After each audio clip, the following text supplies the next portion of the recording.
Thank you, thank you, thank you. Welcome everyone. Good morning. I believe everyone's still in the morning. This is the May edition of the Charitable Roundtable. I cannot believe we are already in May. It seems like just yesterday we were starting the year, trying to figure out what we were going to do for the entire year, and here we are in May. It is also Mother's Day weekend, so I'll make certain I put that out there in advance. Happy Mother's Day to those of you.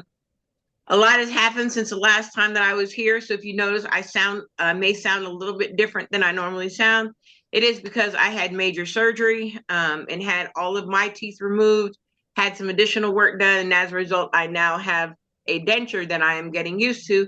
But the dentist said that it would be 3 to 4 months before I would likely sound like myself and be able to talk and swallow and stuff. I told him I didn't have 3 to 4 months because I have work to do. And you guys know I travel a lot. So I missed one weekend traveling, but then now I get to get back to work. So, but I am glad that you are all here. Hello, Alan. I'm glad that everyone is here because we are in for a treat. We know that last month was part one of our series on all things governing boards. And so, but before we really get into that, I want to acknowledge our steering committee members that are here. You have Genevieve as well as Frank, and Crystal is here. And so I do want to take a moment. So I introduce them. We are the ones that currently are spearheading the information and sharing of what happens for the charitable roundtable. And so we want to make certain that the information that we are giving is relevant to nonprofits. I have been in the nonprofit space for 20 years. Can't believe it. Well, next year will be 20 years for me. I have learned so much, but I know that people that are interested in starting a nonprofit, or maybe their nonprofit is 1 or 2 years old, they haven't gotten all the bumps and bruises that some of us have. And why have the bumps and bruises? Why run into the house that's on fire if I can let you know the house is on fire? Don't do that. Let me show you this other house. It's not on fire. And so this is a space for the nonprofits to really glean from different topics. If there is something in particular that you would like to have a discussion about, note it in the chat. The chat is where you put all that stuff at. So that way we can know, and then we can either reach out to you to have a further conversation, or be able to just say, you know what, we know somebody, and will identify someone that can really give quality, relevant information. So with that, I want to, because we're going to jump right in. Last month's went so fast because of who our speaker is. Um, we were talking about things when it comes down to governing boards. Having a board that is working, a working board, a non-working board, is pivotal when it comes to the nonprofit space. And so what we as a team decided was to do a 3-part series on governing boards. Last month was incredible. Like I said, if you were not here, you missed it. Thank God it was recorded so that you can go back and see it. But I'm glad that you're here today because we have more information to share with you. The gentleman that's going to provide the information, he has been dealing in the nonprofit space for 50 plus years. And his understanding is phenomenal. The information that you're going to get will be literally, it's like an energy drink. If your nonprofit has been lacking, it'll give you some insight. If your nonprofit has been thriving, it'll help you thrive a little bit more. If your nonprofit has been off the charts, there's still something for you as well. And so with that, I want to present to some again and introduce to others, none other than Mr. Dean Pulliam. So Dean, it's on you. Well, I'm glad that the dentist told you that you could go ahead and start speaking. Thank you. You sound exactly like your real self. So, Thank you. Frank, if you will allow me to share my screen, however we do that.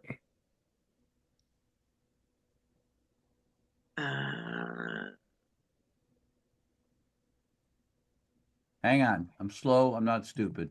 I did Well, it. I'm slow too, but I'm trainable. Well, they keep changing. I know where to go for 2 years ago, but I don't know what to do today. Mary No, got it. so Mary got yeah, I did it. You click on share and change it to multiple participants can share.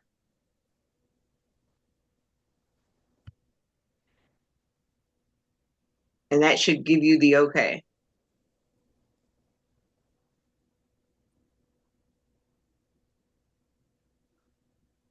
Here we go. And there's my shameless introduction for this morning. And we'll just leave all the slides over on the left column. Does everyone see those?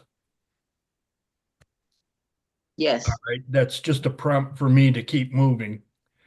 We have a lot to cover today, and I want to keep moving and prompt you as well about what's coming up and what we've just left. Um, so this morning, uh, our focus is going to be on the what, the where, the how, and the who about all these questions. And first and foremost, I want to go back and revisit a particular emphasis from last month's presentation with regard to what. And many of you may know Joan Gary or know of Joan Gary and her work with nonprofit organizations. Her byline is nonprofits are messy. And I'd like to modify that just a bit for our conversation today because boards of nonprofits are even messier. Um, they they um, they reflect the true nature of the collective team, and in order to herd all of those cats into one direction and move them forward, the governing board has to deal with more than just their fiduciary duties.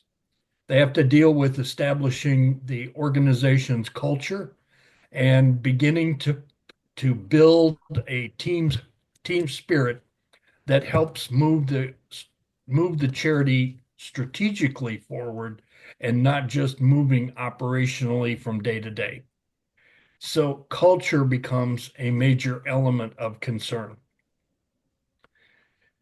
Um, a high functioning board, which is what we're all aiming for, really takes these duties to the next level and begins to strategically think about how they carry out their operational responsibilities and their ongoing assessment of their own performance, not simply as a collective group, a body called the governing board, but also as individual contributors to that team approach. Key among all of those considerations are the level of trust that is developed and carried out among board members, the mutual respect that has to be held by members for one another, their reliance on one another, and their ability to make sure that they're covering everybody else's six, and their trust and respect in the fact that everybody else is covering their six as well. The collective outcome is the goal, and knowing what that collective outcome is becomes a major factor in moving the organization forward. So, what is culture? This is a reiteration of one of the slides from last month's presentation that talks about culture. So it is a growing, breathing thing, and no two boards are ever alike, as no two nonprofit organizations are ever alike or identical. But a governing board has to focus on the common mission and work together to grow and benefit the charity for the benefit of the community. That's their real focus. Every organization's culture is a work in progress. And in order for the charity to move forward and the mission to be successful, the board has to proactively create a culture. Otherwise, the culture will create itself and infect or affect, have an effect on the mission of the organization. And it may not go as planned. So it's always in the best interest of the charity that the governing board proactively work to move the culture forward by their own design and not just by happen chance.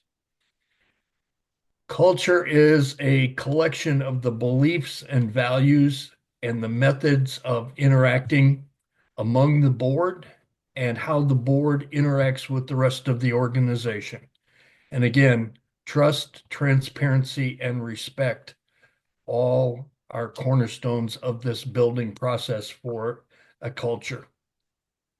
Oftentimes, I have used in training and even in my own executive appointments in positions of leadership, I've used the mantra, no secrets, no surprises, and no shortcuts as a means of conveying what I was anticipating and expecting the commitments by members of the board to make to the collective team building process so that we could move the organization forward.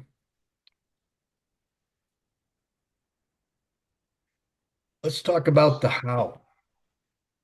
A board that's fully involved will share open conversation, thoughts, feelings, and build a sense of trust.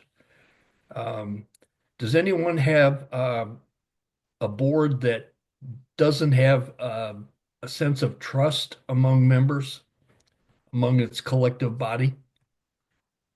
Can you elaborate on what you mean by that? By trust? Yeah. Well, Like, in any kind of relationship, you're not willing to make yourself vulnerable by expressing your opinion, sharing your thoughts or feelings, unless you feel a sense of trust and acceptance by the other members of the group. And that's what is lacking in a number of boards, organization boards that function as at the behest of strong-willed, um, closed-minded individuals who've hung around for a long time, think they know how the organization should go, and are not willing to allow fresh ideas or new information to come in for consideration in moving the organization forward. That relates to the second bullet point, which is building a process that focuses on impact. And I would use the word relevance with regard to making sure that the board remains relevant in the changing environment that we're operating in today. And the ability to have trust and to share openly with people really affects the ability of a board to remain relevant and raise its level of impact with the application of its mission. The third point is that there should never ever be blame and shame as a part of an organization's operation or the board's development. For the most part, organizations have to function in direct response to the board's decisions about strategy and operational limits. So, in order to establish those in an open and effective way, there can't be any blame or shame among or between members of the board. And again, that contributes to the development of trust and a team relationship that must exist at the board level. Board needs to be forward-thinking and strategic in its application of their duties and responsibilities. And I call this the 35-65 rule, that a board agenda and an effort on the part of the board to develop its high functioning capabilities has to be strategically focused on looking forward at least 65% of the time in your agenda. 35% of the time can be spent looking in the rearview mirror, trying to figure out where have we been, what have we accomplished, and what are the current benchmarks that we're working with. But 65% of your time needs to be focused on where will we be going? How will we be making those things happen? And how can we exercise the strategic application of our responsibilities as members of the governing board? And the final most important how element in developing or building a high functioning board is the effective partnership or the relationship between the chief executive officer and the board chairperson. And that's carried out by the fact that the CEO is welcomed as an effective partner, an active member through discussion and debate on the governing board. Now, board members should share in their welcome of the executive director, the CEO, to board meetings as an equal partner and a valued colleague in that conversation and all of the debates that go on. It's the responsibility of the CEO to make recommendations to the board about how it should move forward in consultation with the board president and specific committees of the board as they come together and make those decisions and move the organization forward. But the CEO, although they have voice, they should not have vote on the governing board. And oftentimes, entrepreneurial startup organizations, the the founder of a charity organization frequently serves as the executive CEO, the board chairperson, and the chief motivator for everybody who's affiliated with the charity. That leads to a serious level of confusion, a serious level of conflict, and misdirects the board in carrying out its duties and responsibilities. Actually waters the board down, and boards typically become focused on pleasing the founder as opposed to challenging the founder about moving in new directions and maintaining responsibility for the development of the organization in a proper manner. Any feedback about those comments or those thoughts?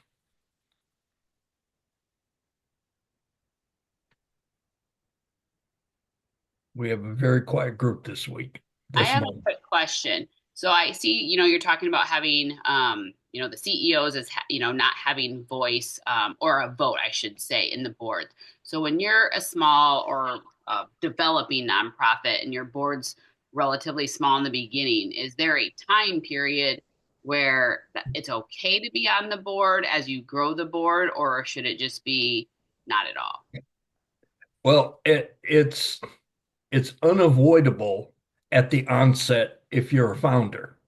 So that's just a practical reality of the fact that you're a new startup and somebody has to take the reins and you're the one who's motivated to do it. And so leadership kind of falls to you.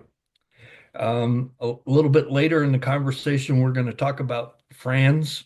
I hope there's no Francis's in the group.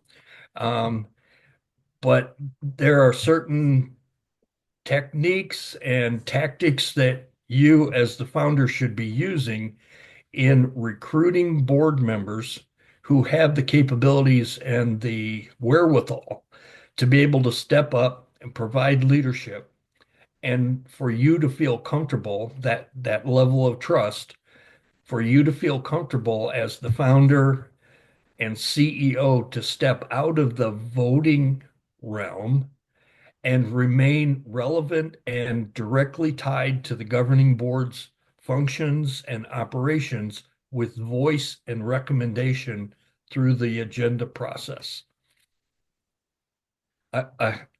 Typically, I'm sorry, I keep moving my cursor and things keep popping up on my screen. I apologize. I talk with my hands. The the timeline that you're looking at is going to be dictated by how quickly you grow, how fast you expand, and how effectively you can recruit board members to add to your team. A little bit later in the presentation, we're actually going to talk about an effective size for your governing board. And it does not have to include a gazillion people. As a matter of fact, it's better if it doesn't. But it does require that you recruit and onboard a select group of people who are going to fulfill the mission through their responsible monitoring of the organization's operations and their direct relationship in a trusting manner with you as the founder or CEO. Those become key factors in how you recruit, who you recruit, when you recruit, and how you bring those people on. And once they're members of the board, how the board itself manages its own succession, which is a key factor. Again, many startup organizations and entrepreneurs don't think about this whatsoever. They're more worried about, how am I going to purchase pajamas? How am I going to get them out? When's the next birthday party? How are we going to staff that? Do we have enough funds for making that happen in a quality way?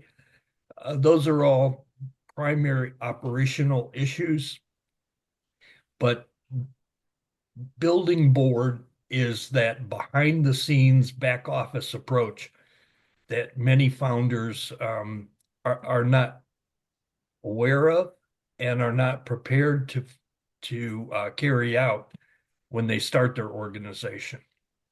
So it becomes one of those, oh my God, I have to do this kind of aspects of administration and leadership for a nonprofit founder.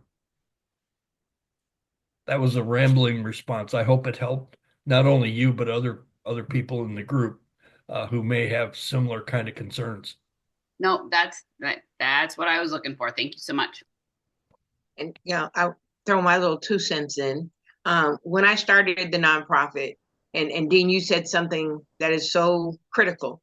How fast the organization grows, because it can take on a life of its own. And if you are not prepared, it can cause chaos. For us, I had a vision, started a nonprofit. In my mind, I thought one thing, but the organization took on a life of its own. Our original mission was to help breast cancer patients. But then we got a referral of someone that had cervical cancer. And I told her we couldn't help her because she had the wrong type of cancer, which to me was crazy. So in talking with the board members at that time and explaining that I never wanted to tell someone they had the wrong type of cancer, the board had a conversation and agreed to change our mission to include all cancers. I meant in Columbus, Ohio, but we didn't say that. And the next thing you know, the American Cancer Society found out about us, and referrals were coming from all across the country. And then before we were a year old, we got an international request. So we became international in our first year, and it was like, now what? And so what Dean just shared is so critical, because if one's not mindful or the board is not paying attention, something like that can happen, and there's no guarantee that you make it through that time. I'm glad I have Dean in my life.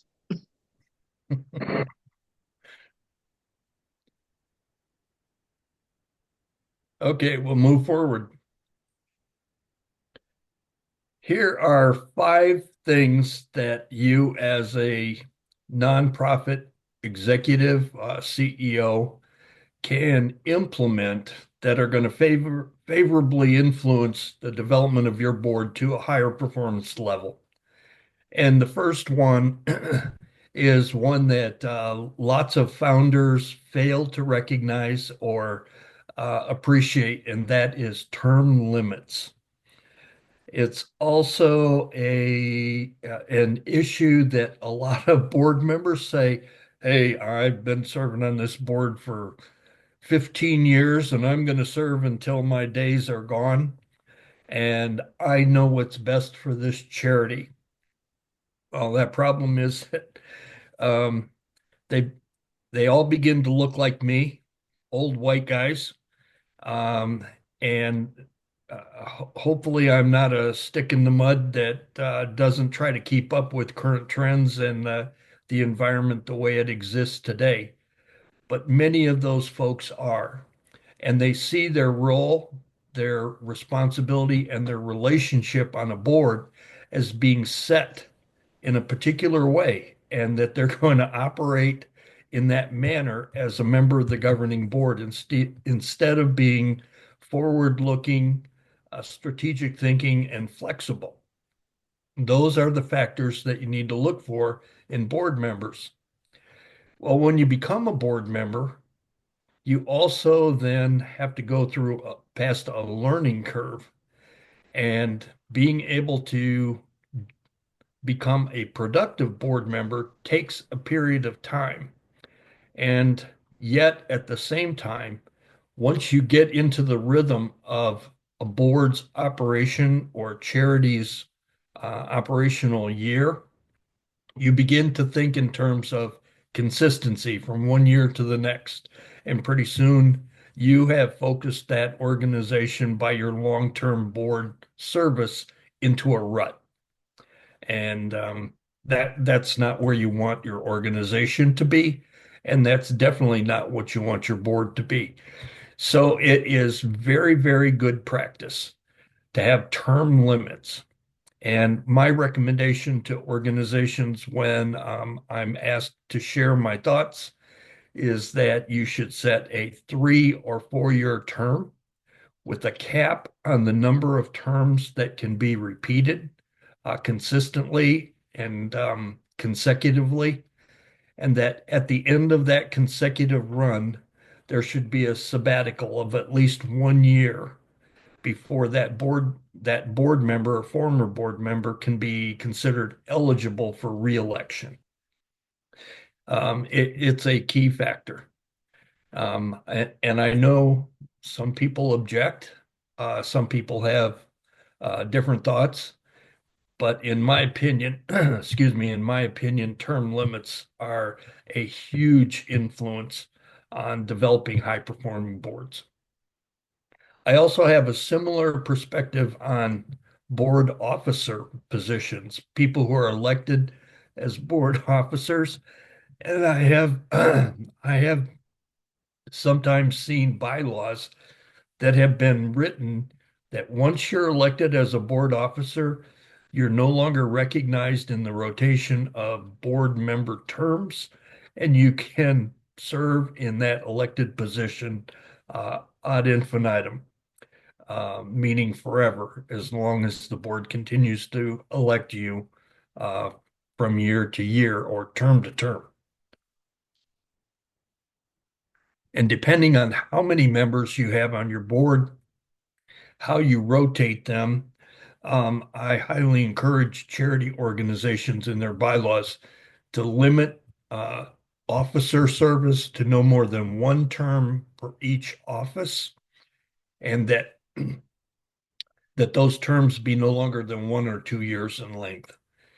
Uh, Developing that kind of scenario will allow you to create an opportunity for, excuse me, for key members of your board who provide the leadership to actually succeed through the chairs and progress in a manner that you continue to develop their leadership over a period of time and enhance the strength of your board and your organization by electing newer members to positions of secretary or treasurer and then advance them through the chairs to vice chairperson or chairperson of the board over a period of time.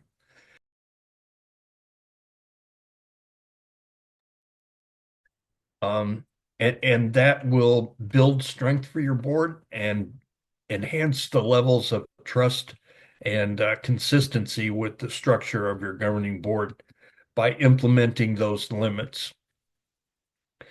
With regard to competencies, you need to be focused on recruiting candidates who are going to fill the gaps in the board's knowledge and skills and capabilities over a period of time. And I encourage organizations to use a matrix. I have an example of a matrix a little bit later on in the presentation. And we'll talk about what that looks like and how it can be used to your best advantage. I also encourage charities to streamline their board structure. Depending on how large you are, you may need and have the ability to recruit a larger board, a more comprehensive board. But that doesn't necessarily mean that you should structure the number of committees and subgroups within the board to mimic or mirror the way you have structured your staff or the way that the organization chart looks.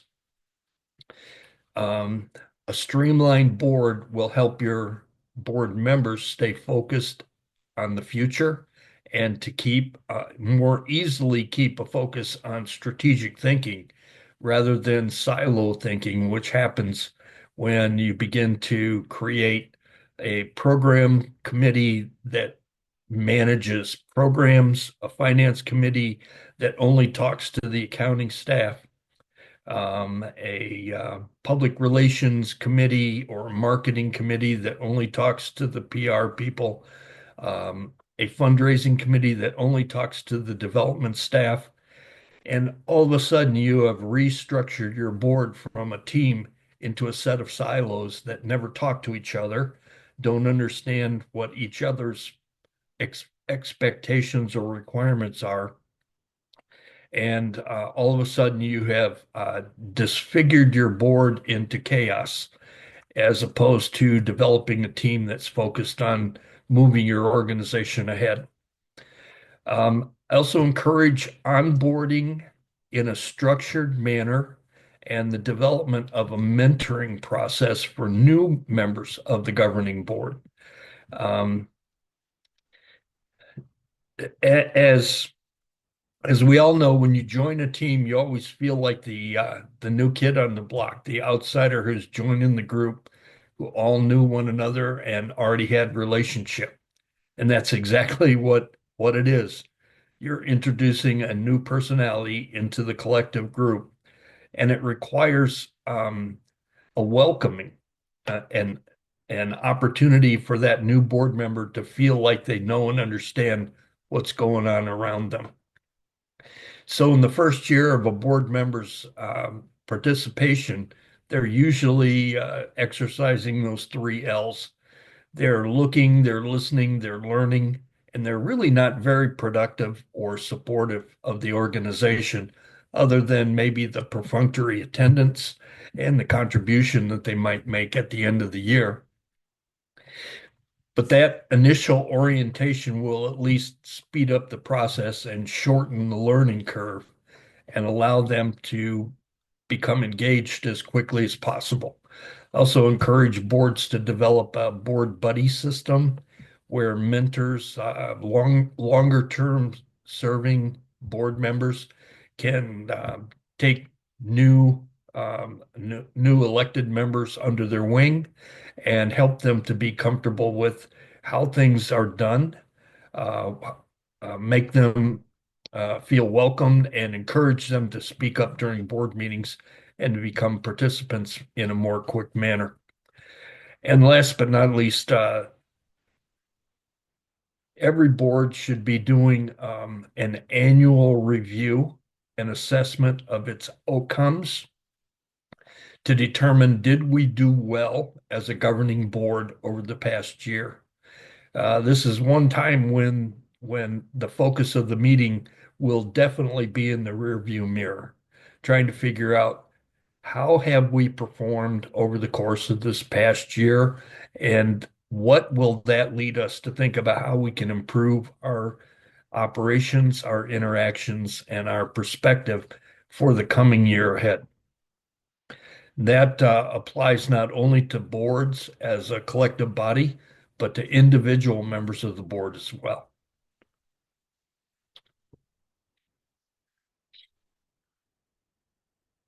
Comments and feedback?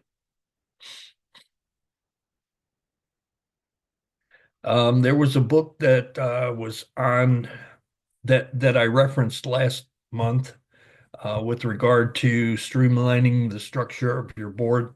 It's called Policy versus Paperclips, written by Eugene Fram, and I highly recommend it. He recommends the selection of 3 committees.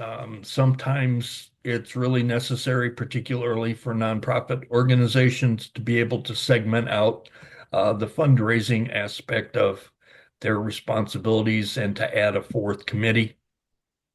What's the author's name again? Eugene Fram, Fram. Thank you. He looks just like me, an old white guy, making recommendations to the nonprofit sector in today's quickly changing environment. But the tenets of his book remain solid and very, very applicable to nonprofit organizations today. Excuse me, Yes. Dean. Yep. A question on the self-assessment action. You said that board members should be annually assessed collectively, which I get, and then individually. Who does the individual assessment of board members? That generally would fall to the responsibility of what Dr. Fram calls the governance committee, which is the committee that is assigned responsibility for recruiting, vetting, onboarding, and supporting new members to the board. They would handle that confidential kind of information and individual reflection by board members. And then they would also be responsible as a committee to make a recommendation to the board for removal of anyone who doesn't carry out their duties in an appropriate way, members that don't fulfill their governing board member job description over the course of a year, in addition to or apart from the attendance requirement. Usually, bylaws have a clause that indicates if you don't attend typically 3 meetings in a row, you're considered to be absent without leave and can be removed by action of the board. Some bylaws are even more strict and say upon missing your 3rd meeting in a row, you are automatically excommunicated from the board and your position is considered vacant and it will be refilled. So Dean, those kind of responsibilities fall to that governance committee to also carry out that annual review and to process and document all the data to share back with the board. Okay, thank you. um, in light of that, can you speak to that for like, what if you only have 3 or 5 board members? So, because several people are starting nonprofits, and we know you have to have at least 3 to be legal for 501c3. And so when you only have 3, 5, or maybe 7 people, how do you do this committee and that committee and the other committee when everybody needs to be on all the committees because you only have 3 or 5. And therein lies the startup overwhelm, because you can't do everything all at once at the startup phase. You have to phase these things in over a period of time and identify the priority approach first. So if you have 3 members on your board as a startup, obviously you're going to know one another really well. And you're going to be able to make that kind of assessment quite easily and very simply as you sit in a board meeting and the 3 of you open up to one another about how well you've done, whether or not the organization needle has moved forward over the course of the last year. It should also be a time when that limited number of people say, how can we relieve some of this stress and pressure and take the weight off our shoulders? Because we only have 6 shoulders and we really need 20, 21 or 27 shoulders as opposed to the 6 that we currently have. So that kind of goes back to Megan's situation as a startup to say we really can't organize even 4 committees at this point because there's only 3 of us or 5 of us or even 7 of us.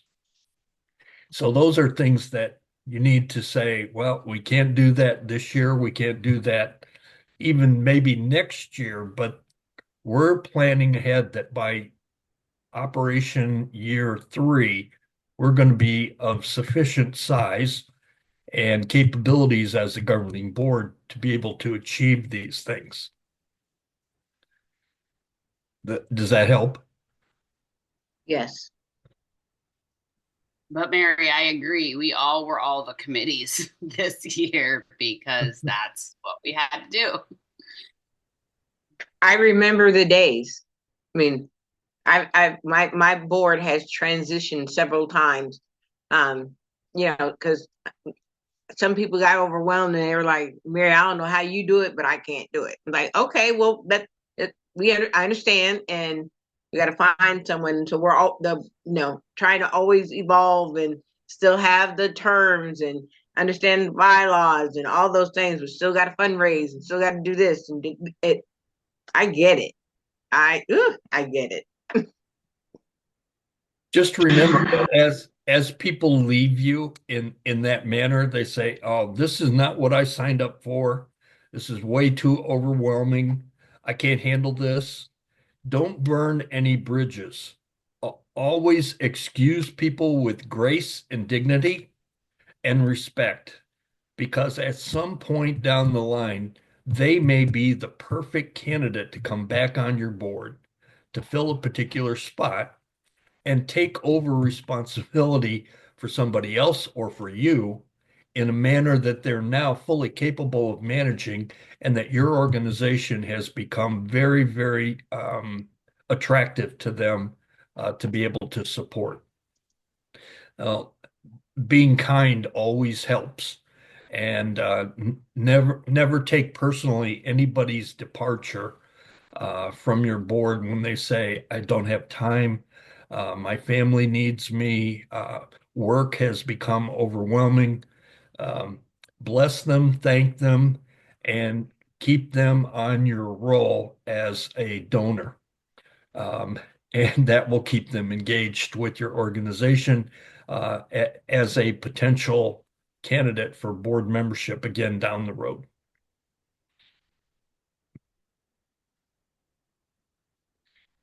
Well, let's talk about the who, because we've been talking around that. Let's talk about the who. And we're not talking about Whoville or Cindy Lou Who. We're talking about board members who you are going to entrust your organization with because they have responsibility for the ongoing future of the charity. These three pillars are taken from the first a group of seven, what are called benchmarks, in a paper that's written by Gallagher Company. And the title of the paper is listed there at the bottom of the screen, A Practical Guide for Nonprofit Boards. And I've identified that in a resource screen at the end of this slide set so that you'll be able to look that up. It's an excellent article. And it talks about high functioning boards. First and foremost, with regard to a high functioning board, is a CEO who understands the leadership commitment and the support for great governance that is required in order for an organization to succeed. So if you are the CEO, or if you're on a board and you're looking to assess your CEO or select a new CEO for your charity, these factors become key for sustaining or building a high functioning board. If you have a CEO who thinks they are the end all be all, creme de la creme of leaders, and that they know all the answers and are ready to step in and save your charity and move it forward, that may not be the person that you need to look for. You need to find a team player, someone who's willing to exercise grace, share respect, build trust, and look for the collective good in everyone, and focus on team building as a part of their responsibilities as CEO. The second major factor is the chairperson of the board and finding that astute leader who understands what the skills and commitment are to be able to pull a team together and hold a team together, especially when there are divisive issues that need to be addressed. And they don't need to be external divisive issues. They can be internal problems as well. Like, oh gosh, how are we going to meet payroll? Golly, how are we going to succeed with this budget? How are we going to expand our programs and service offerings to the public? Those are all aspects of a chairperson's responsibility that they need to develop and exercise extreme leadership skills to be able to keep the board moving forward as a team. Which is why I commented earlier that sometimes how you structure your board and how your bylaws are written can contribute to the development of the leadership capabilities of your board chairperson by having first served as the secretary of the board, then progressed to the position of vice chair, and then ultimately moved into the and succeeded into the position of board chairperson, which allows them to not only become intimately familiar with the organization, but to then begin to build and express their leadership capabilities for the board itself. The pillar number 3 is the most important pillar when you're vetting and selecting members of your governing board. because they have to know and understand not only the mission and have a sense of concern and um, commitment to the mission itself, but they have to be willing to be team players and make contributions to the good of the whole. um, I was Mary, can several times you have commented, and I don't want to put you too much on the spot, but you've talked about how there have been several different iterations of your governing board. And over a period of time, your board has transitioned in part and a couple of times almost in whole from one type of board to the next type of board in response to your growing awareness, understanding, and the transition that you've undergone as founder and leader of COC. And I would like to invite your comment about these three pillars and how they have played a part in the growth and development of your organization. Okay, put me on the spot. The three pillars are actually very, very critical. When I started on this journey, I knew nothing about nonprofitism at all. And so it's like, I just know what I want to do and I'm going to do it. And initially, I didn't understand that a nonprofit organization isn't something that is owned by me, but that it is an entity that the governing board is responsible for.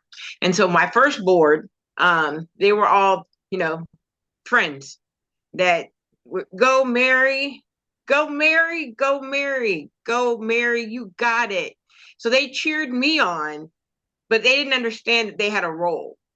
And so, when it came down to, creating our bylaws and all of the everything, I sought other people and Google was my friend. And I would go find all the information and then bring it back to the people that were the board members. And then they would say, great job, Mary, basically not challenging what I was doing, but basically, pat me on the back, saying, it doesn't look crazy. I got you. As I learned more and became more, I guess, and I know this is wrong English. Sorry, my English professor in college. Having a more better understanding. I learned and so then of course the board changed and it was different people that had a different understanding. And so it was key for me to understand what the real role was of a board. And at some point I met Dean and he began to talk to me, about me. And so having a board, and I also had people that were external that were advisors, because there was a lot that I still didn't know and there's a lot I still don't know. But growing through the process and having different people and allowing them to do what it is that they want to do, not having founder syndrome, which, that's a whole thing in itself. And, just literally growing and just trusting that the people that are saying, hey, Mary, I want to help make this happen. That they're not saying, hey, Mary, I want to help you make this happen, but they want to help make it happen. And so I had to go through a growth process. Did it hurt? Yes. Because I felt like it was my baby. And it's like, my baby was growing up and was going to be led by someone else. And now I'm like, can I retire? I mean, succession plan is my friend now. And so having to go through that. And so each one of those pillars are so very, very important. And there's so much meat in them, but having an understanding of them will be critical for the overall growth and sustainability of the organization. Excellent. Thank you. I know I put you on the spot, but you handled that extremely well. Mainly because you've already walked through the fire and and you know what it feels like, and you don't want to go back there again. Never again. So the best way to avoid that is to listen to people who've been through the fire and take heed because they speak the truth that charities, nonprofit organizations are messy, and boards of directors are even messier. You have to be able to manage them as a CEO, and you have to do that in collaboration and close partnership with the board chairperson. You're a two-party team, and that needs to be built up as a part of your culture. And the ability of the board to be able to move forward is that you can speak the talk of operations, and the board chairperson can provide the leadership to help guide the board to move everything forward. Vetting and selecting those who will champion a high performance board is factored into these three pillars. The part that I want to emphasize, as my German grandfather used to say, put the emphasis on the right syllable. English was his second language, and so he believed that you needed to focus what you said on things that were really important. And the most critical influence on developing a high performance board is the relationship between the CEO and the board chairperson. As that relationship evolves, the CEO will be empowered and encouraged to speak up and to boldly go and to push the board where it has not gone before. It will become the board chairperson's responsibility and accountability to accept that direction from the CEO and to help put wings on the governing board to be able to fly in that direction. Boards like I commented earlier, boards are kind of like herding cats, and I mean no disrespect to people who are cat people, but cats don't follow direction very well at all, and board members are very much like a collection of cats, and each has their own opinion, but they need to come together as a crew and focus on the outcomes that have been set in the strategic plan of the agency. And so it takes teamwork to make sure that they all head in the right direction and coordinate their efforts. That's why it's so important to build culture and to structure a set of bylaws that become supportive and directive and educational for members of the board to be able to do their part in a constructive way to help the organization move forward. Well, at the bottom of this screen, the focus is how do you find these people? Where do you go? Where do you look? How can you recruit in a timely, effective manner? Well, first and foremost, you need to build a matrix. And that's what this next slide is all about. This is not the matrix that we talk about in the movies. This is an Excel spreadsheet, if you will, that's created by your organization for your organization. Going back to one of the initial points that I shared in an opening screen, no two charity organizations are the same. Even if you have the same or similar mission, the culture is going to be specific to your organization and to your board. And so developing the elements of your matrix or your spreadsheet are going to be different and unique according to your charity and your board. So I've created a partial matrix here just to show you how to begin to build one for your own organization. So we have Herman, Gladys, Wilbur, Clarice, Edna, and Ezra, who serve on this board. Not that those names are typical, but they're all relatives of mine, who happen to be represented here on this chart. So you'll want to be able to capture demographic information on your matrix or your spreadsheet that allows you to be able to fill in the blanks in all of those grant applications that you apply for. When they ask how many African Americans are on your board, how many Hispanics are on your board. Well, if you don't collect that information, you don't know. And then after the fact, you have to go out and survey everybody and get that information. What are their professions? This becomes a key factor for an internal concern as well as external information, because you want to make sure that you have a legal mind. Now, attorneys and CPAs cannot practice in their role as board members. They will avoid doing that. They may offer some feedback and some insights, but a CPA will not be able to do your books or do your audit. They might serve as a bookkeeper or monitor bookkeeping with the organization, but in return, they can't provide any higher level assessment or review at the end of the fiscal year. Otherwise, they're violating their own ethics standards.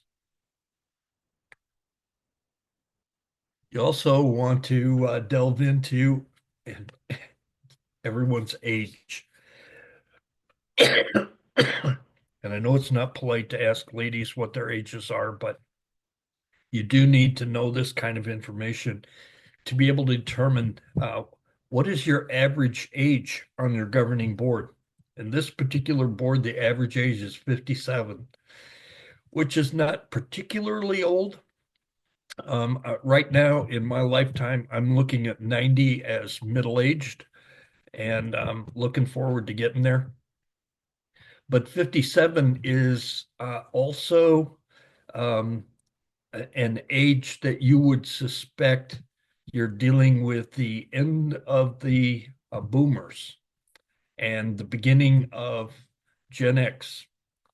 And so that may identify to you and to members of your board, particularly the governance committee who's going to be reviewing all this data, what kind of gaps you might have in understanding with the real world today. The electronic age that we're in now, the digital age, when a lot of 57-year-olds are still dealing with analog. So those are demographic factors. And then there are specific skills that you need to be looking for or want to identify as being skills that each member of the board has or has exemplified in the past and bring to their role as a member on your governing board, whatever those skills might be. For instance, skill one might be that that particular board member knows and understands the programs that you're operating and understands how those programs work, who they apply to, and have some kind of specific understanding about the programs.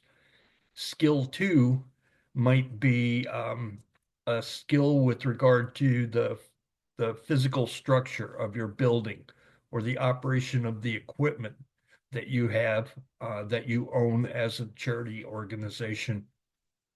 And skill three might be the finances of the organization and the fundraising development staff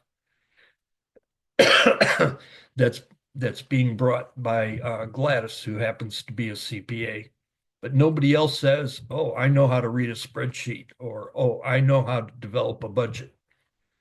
So all of a sudden you begin to realize as you as you document all of these skills and abilities that you only have one person on your board who really feels comfortable with the accounting, and only two people who know and understand the equipment and the supplies and the process that goes into making your program work. Which then begins to identify the gaps. And you may say, well, we don't necessarily need another CPA on the board, but we do need some people with some bookkeeping or accounting experience to be able to respond to skill number 3 that we have obviously a gap in, or an underrepresentation on our board. So that's what a board matrix looks like, and how you can and should apply it to your organization. Any feedback or comments about that?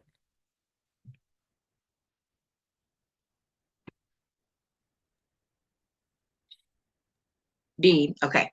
I think that is great. The matrix, having it like that. So when I started COC almost 20 years ago, I actually had, I don't even know if it was called a matrix, but it was like, if I'm going to have a successful nonprofit, what do I need? The legal person, the accounting person. So I just went through and was like, what do you need if you're going to have a nonprofit? And that's how I found people. And so I put it on a spreadsheet, was like, this is what I need and who can I find to put in that spot. And so I didn't know anything about Matrix, but apparently I was doing something right back then. Yeah, it's a application of just common sense, trying to figure out who's on first and what's on second, and where do we need the next player to be, and what role are they going to play on the board, so that we not only recruit to fill that gap, but we encourage that person by saying, we're recruiting you to fill this gap, and we want you to be an active participant. And we want you to come on board and share your skills and your understanding with us, because we need your help. So when you get to that point and you have your matrix, you find your gaps and your overlaps. You say, wow, we have so many program skilled people. Maybe we don't have to emphasize that when we're looking for our next board candidate. The question then becomes, where do you go and how do you find them? So I have put together the where to encourage you to think about all of the creative places you can go to connect with people.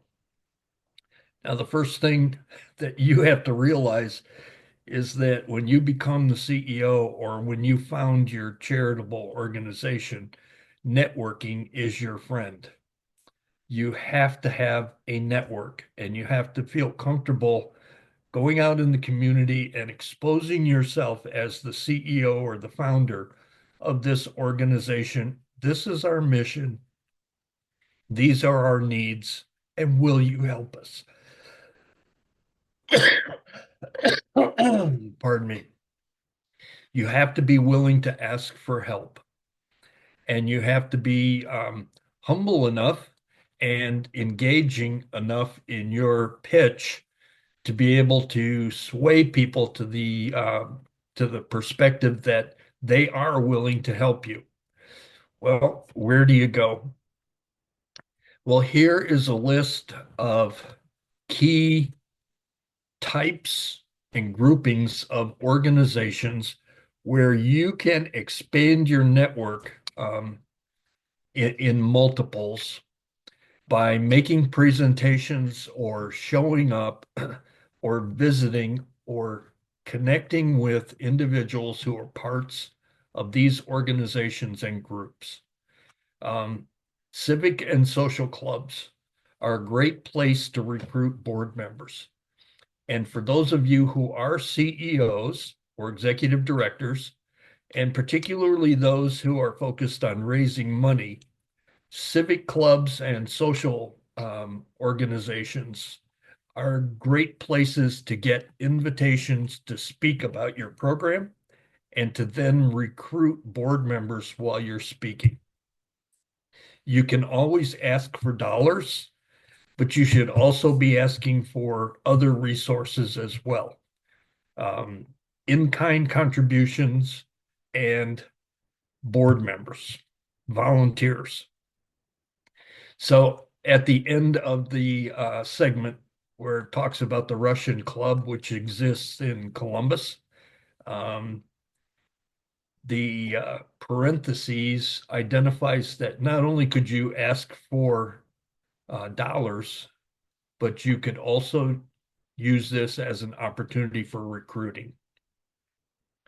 As a CEO, you have to constantly be thinking in multiple languages, multiple colors, and multiple applications all at the same time, that you're there for a pitch, to make an ask for charitable contribution, but you're also there looking for other kinds of support and engagement from members of that group.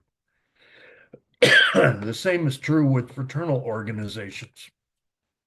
They're also looking for speakers and programs to present to their members and causes to be able to support. Those organizations also offer the opportunity for charitable income as well as recruitment of board members along the way. Professional associations and federations offer great website rosters of participating organizations and member names. It's always great to go online and look at an organization. In the About section of most charitable websites, you're going to find a listing of board members. And when you're looking for board members, it's always good to try and monitor board members that are assigned to other charities that may be similar to yours or maybe adjunct to what you do, so that as members of that board roll off, you might be able to recruit them to fill a spot on your board. I'm not advocating that you steal people, but monitoring who's on, who's off, and then reaching out to those people is a great way to recruit board people who have experience and who know and understand the kind of work that you do. A similar factor is relevant to Better Business Bureau businesses that are accredited, because businesses are always looking for ways to give back to the community.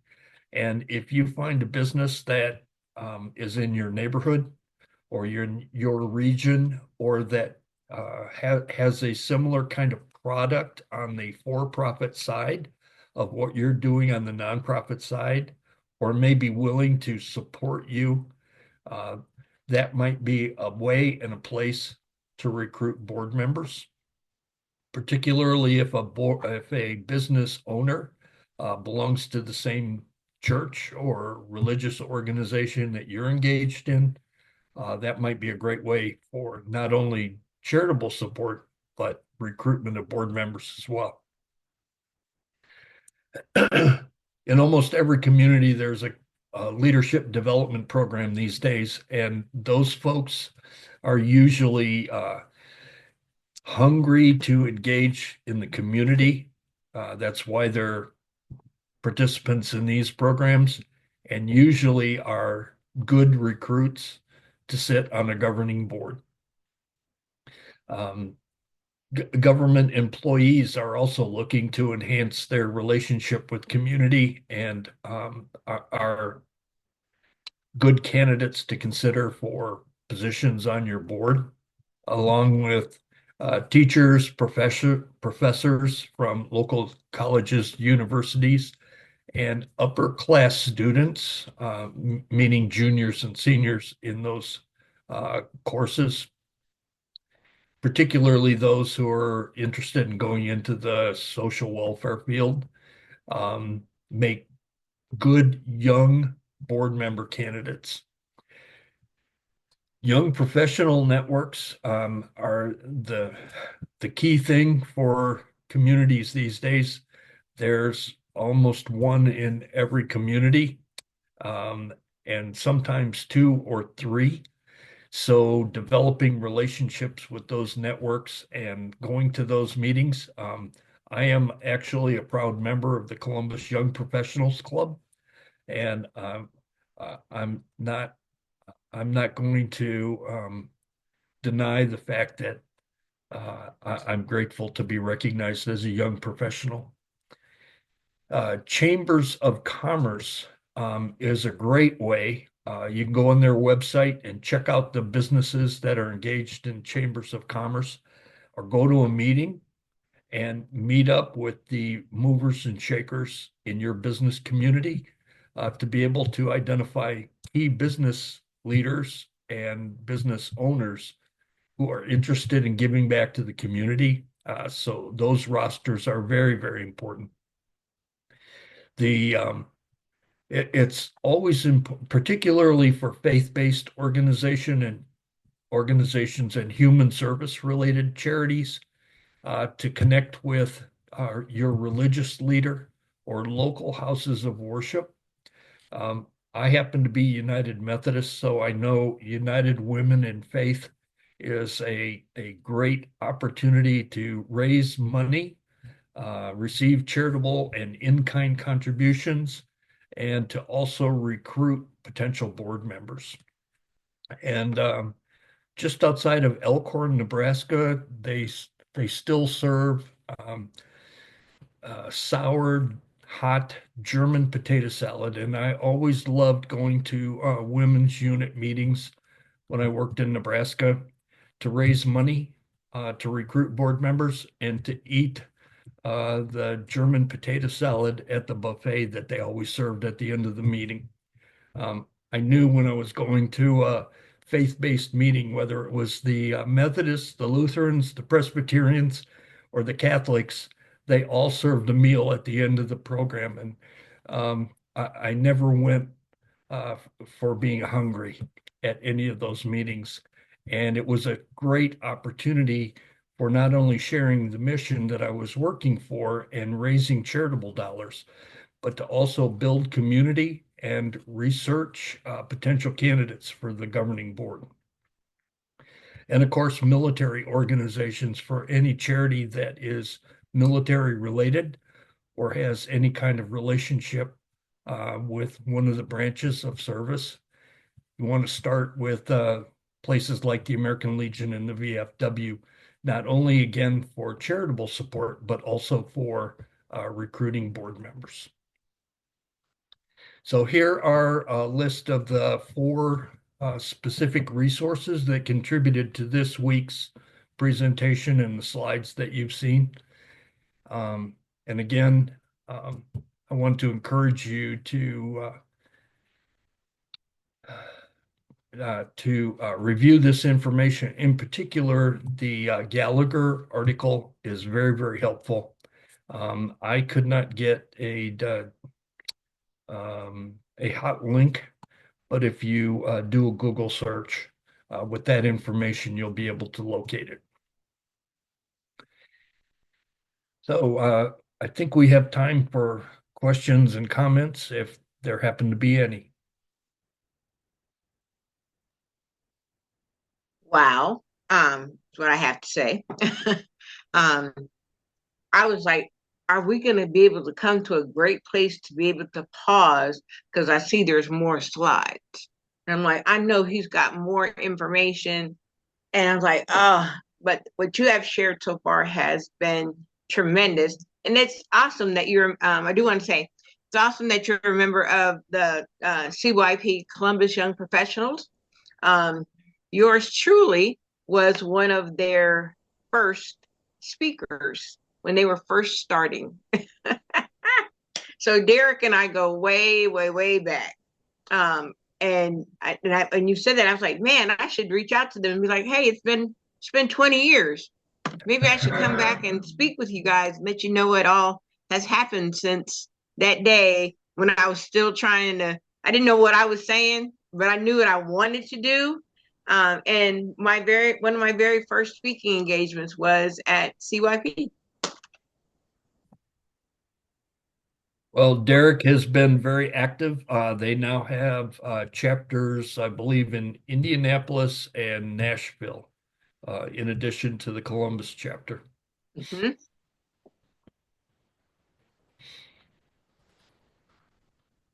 Whew. If you, Crystal, if you would, come on. She put something in the chat that I'd like for her to share. If anyone has, and then I'll go around and ask for comments. Dean, if you could stop sharing. And someone said in the chat, they said, Dean, wonderfully thorough and thoughtful information. They have to go due to another meeting.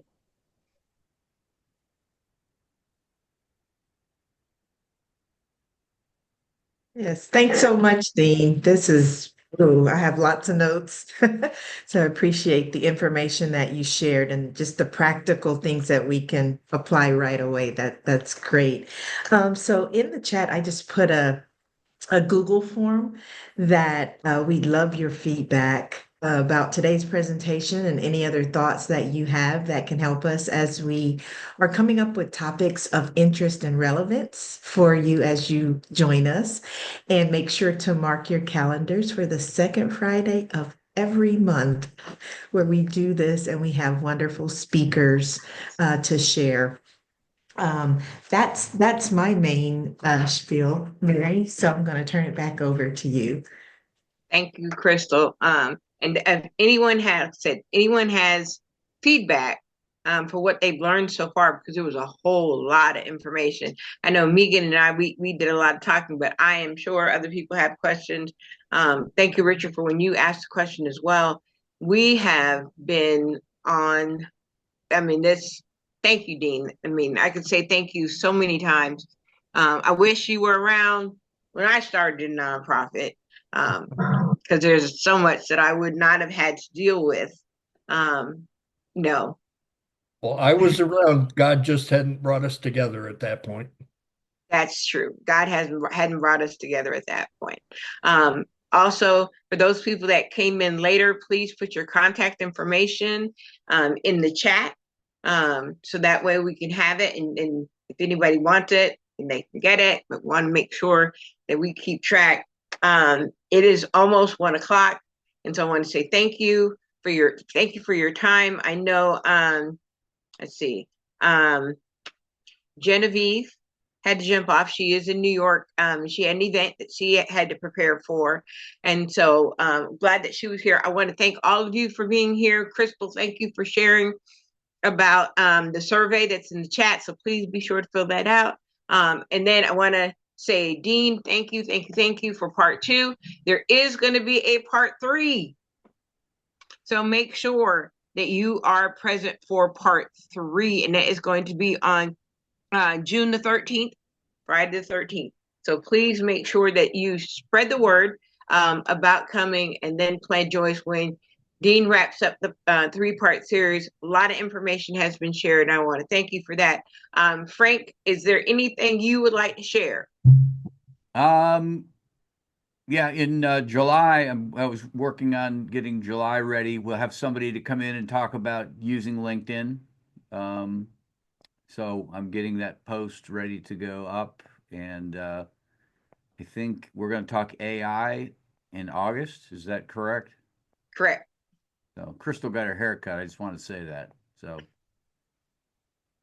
just somebody noticed. So looks great. So, so yeah, we have things planned. But if you have, people, one of the things we didn't talk about at the front end, and I know we're kind of running short on time, but we've been doing this for 10 years. I shouldn't say it like that. We've been doing this for 10 years. It's awesome.